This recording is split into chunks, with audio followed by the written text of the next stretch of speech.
Hello, welcome to another INFJ Ramble. I haven't been recording for a while. I've just been kind of doing my own thing. I do have things that I like to do outside of things that are in relation to the internet, social media, YouTube, whatever. Um, yeah, I actually started getting more active. I'm kind of excited about that because I don't know if you've been following my videos, but I usually sleep a lot, like a whole bunch. Um, Story behind that, recovering workaholic, had to refuel myself after years and years and years of just kind of mistreating myself. And now I've been getting more active and I feel more energized, and it's nice. But there's several things I wanted to talk about today.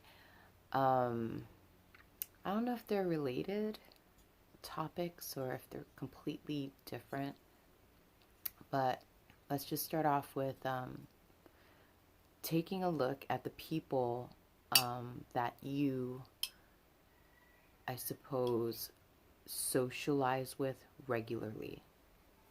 And I want to say predominantly like in real physical, on a real and physical level. Like look at the people that you predominantly spend your time with.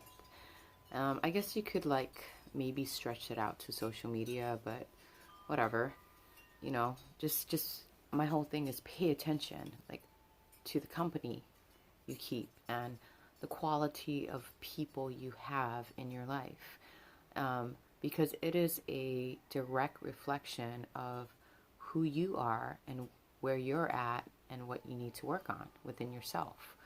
So I've noticed, like, if I were to kind of like look back on the past year of my life, I've noticed I've gone from really superficial, unhealthy, and toxic relationships with people to very healthy and very nurturing and um, sustainable relationships that help me to thrive, and that kind of pushes me and encourages me to become and be my better self or my best self, And I mean, I feel like, and I don't know if everyone has the same priority, but for me, I'm striving towards simplicity and also effortless effort. So I think if you're still forcing a connection or forcing relationships, or you're working too hard at anything, I think you need to step back and just kind of reassess like what's going on. Because I think if something is meant for you, if something is in alignment with you, then it should be minimal effort. It'll basically just kind of like flow into your life without you having to like chase and run and grab and hold. You know what I mean? Also, like, look at the people in your life, like, and it's in correlation to your internal atmosphere. I've said this in other videos. So what's happening externally is basically a reflection of what's happening internally. So how is your internal atmosphere? If so, basically you can't blame anything or anyone around you. Things are meant to either fall together or fall apart, or both, fall together and apart. And I think the more we try to struggle and force and pry and hold, it just really takes up a lot of your precious energy. You could actually be utilizing that energy for something else that is in alignment with what's best for you.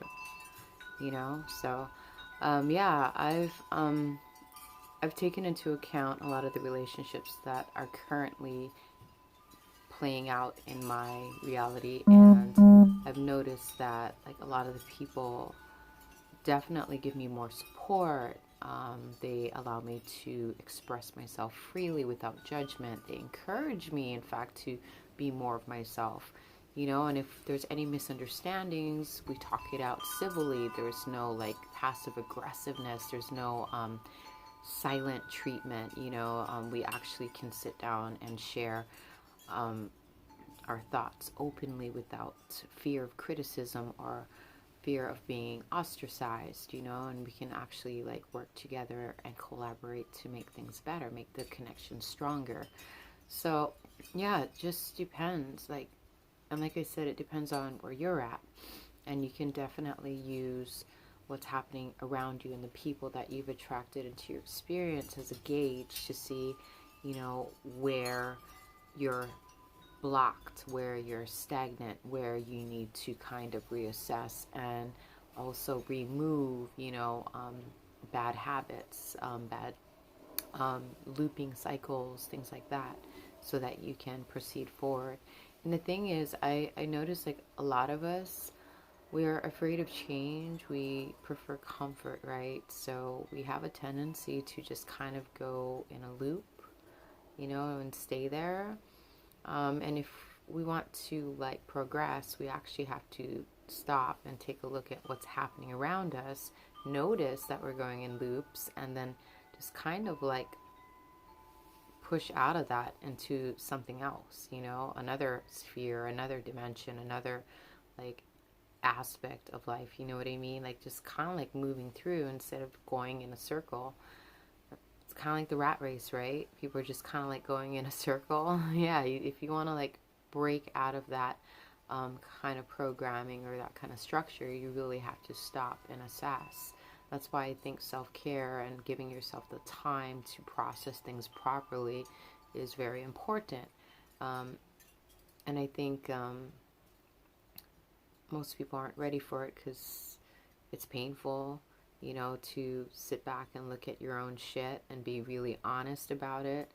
And until you're ready to do that, you're just gonna keep doing that. What else was I gonna say? Misunderstandings and conflict usually occur because people are not willing to admit that they are creating a problem. And by the way, problems actually don't exist. We create them. Wrap your mind around that. Problems don't exist. We create them. So everything is happening around us as it should.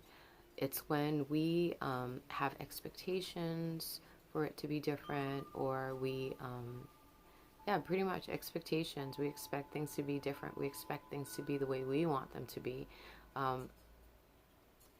Problems will occur. And if you were to look at yourself and see how you're creating problems, and then the people around you also have their set of problems, it's a huge problem, right? That doesn't need to be there. And it could easily be resolved by by first acknowledging that you're creating a problem or you're participating in a problem. That's the first step. The second step is communicating. No matter how afraid you are, you need to communicate, and you need to make it known that this is what's happening, and then work towards finding a resolution. A lot of people, they create problems and they don't acknowledge or admit the fact that they are creating a problem. And then on top of that, they're not communicating, or they don't know how to communicate, and they don't know how to listen, they don't know how to respond.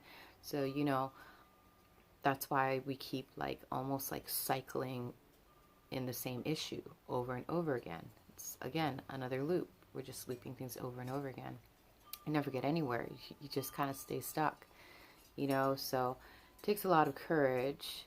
It also takes a lot of insightfulness and mindfulness and awareness and courage and humility to actually admit that you are creating a problem or you are participating in a problem, and then communicating that effectively.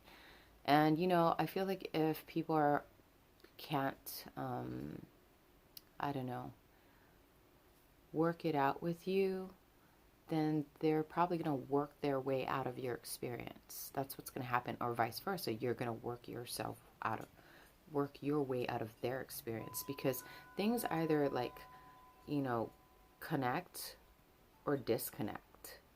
There's either going to be a connection or a disconnection. and both are correct, you know, because not everything is meant for you. Not everything is in alignment with you. And, you know, like every time we try to force something, it's almost like trying to force a round peg into a square hole. It just doesn't work, right? So you need to move on and find a round hole that the round peg can fit into, pretty much. And it's very simple. We just over complexify things. I don't know if maybe we're addicted to issues and making and creating problems. It could be an addiction.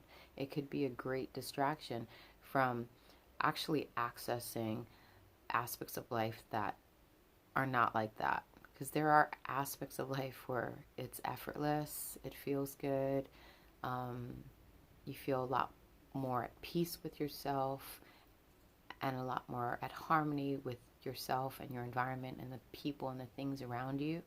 There is a different way. You don't have to keep like cycling ancestral or social conditioning over and over. I mean, you can actually be the change. You know what I mean? Be the change. Anyways, I don't know if this made sense, but I hope you're having a wonderful day, and thank you for watching. Amen.